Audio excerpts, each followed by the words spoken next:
Have you ever wondered what it would be like if you could power your entire home with one small piece of technology? What about if that piece of technology was the size of a smartphone and took up next to no space in your house, pulling energy from the quantum vacuum? You could say goodbye to the days of paying your utility bills.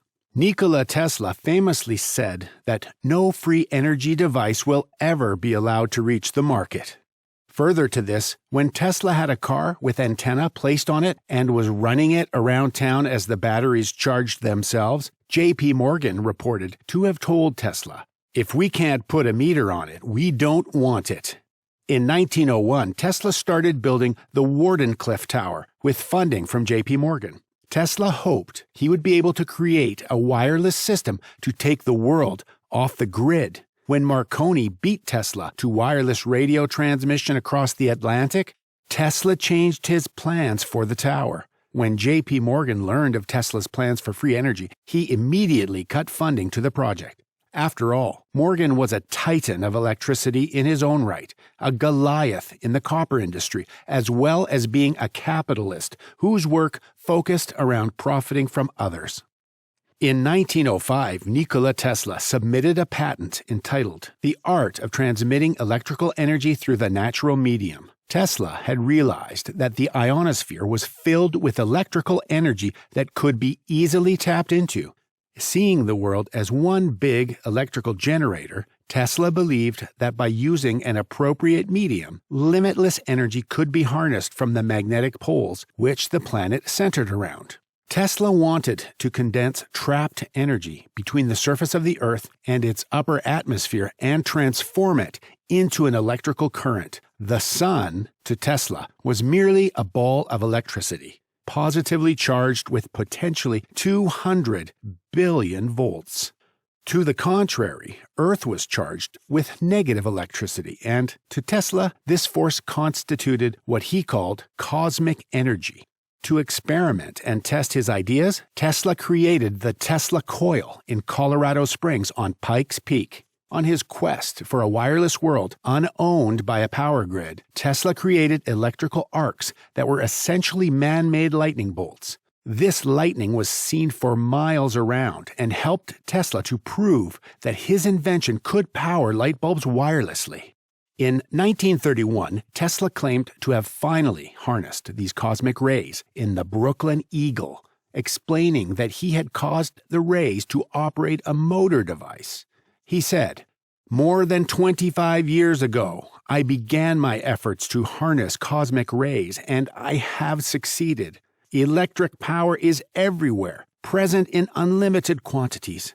This new power for the driving of the world's machinery will be derived from the energy which operates in the universe, without the need for coal, gas, oil, or any other fuel."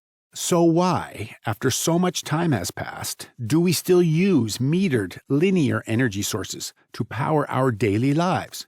Our household and workplace machines and most personal devices we use all still run on grid-provided electricity, instead of this apparent free energy, which was meant to be so readily available. Utilizing this energy would finally stop the global reliance on fossil fuels and nuclear power. However, from a macroeconomic stability perspective, this is their worst nightmare. 99.999% of people on the planet would benefit from this, leaving less than 0.001% of the population out of pocket. This is because that small percentage are the ones at the top of the petrodollar system in the macroeconomic order, where everything runs on metered linear energy, even solar power and wind energy.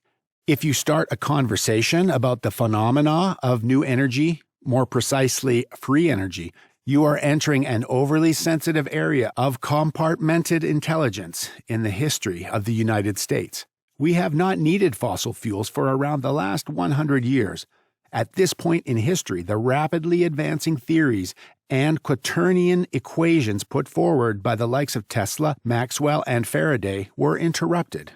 This has resulted in the energy sector of today relying heavily upon us burning or heating a material or substance to create steam to generate electricity or run our cars. The last 100 years has witnessed considerable developments in physics. Principles and elements that were not understood or even contemplated 100 years ago are now well interpreted. Pioneering scientists such as Tesla and Faraday were curious to know where all of the excess power was coming from. Professor Paul Dirac called it a Dirac Sea, while Tesla referred to it as the ocean of infinite energy. Today, it is known as the zero-point energy field. If you create this kind of vector in a zero-point energy field and you simultaneously create a counter-rotating vortex, which resembles a Sufi light phenomenon, you get what is called lift. This in turn results in what is known in physics as electrogravitics, or in popular culture, antigravity. What happens when a UFO moves straight up at a speed of 10,000 miles per hour, moving against gravity? Well, the UFO is actually in a space-time bubble, having created its own environment. There are no restrictions to normal aerodynamics, and things can lift and go straight up at these velocities. When an object reaches terminal velocity, it can become massless. During the time of Tesla, when alternative current, AC, was invented, they noticed this effect, where a certain amount of energy would go into a system and more energy would come out. This ideology was not accepted until a physicist named Hendrik Casimir published his findings in mainstream physics journals. His work proved there would still be energy in the universe even after cooling all of the atoms to absolute zero, thus proving the existence of the zero-point energy field. This very field was later found to be in all of the space that surrounds us every day. It is believed that every cubic centimeter of space has enough power to provide energy to the United States for one whole day. This energy field is so gargantuan. If we decided to run the planet from this energy source, it would be like taking 1 ounce of water out of the ocean. In the last 100 years, little has changed in terms of the geopolitical macroeconomic exigencies, and this is somewhat problematic. Not only are there bankers and kleptocrats that are misanthropic sociopaths, but there are also several stakeholders that do not want to deal with these changes. Even if you do not accept that in your paradigm, the inhumanity of keeping these sciences and technologies away from the public and the poverty that it engenders is beyond comprehension. For instance, electrifying the Indian subcontinent to provide everyone with all of the energy they need, using the conventional energy systems of today, would cost trillions of dollars. Every couple of years, there are around 1,000 new coal fire-burning power plants being opened in China, India, and elsewhere without scrubbers. In the Pacific Northwest of the United States, you have a huge amount of pollution that has drifted across from Asia due to the lack of scrubbers at the new plants. When you take a closer look at the cities such as Beijing and Shanghai, the air is almost not breathable at all there. One of the main reasons Nikola Tesla was interested in free energy was because he learned that there was a warming of the planet caused by man-made sources of atmospheric pollutants.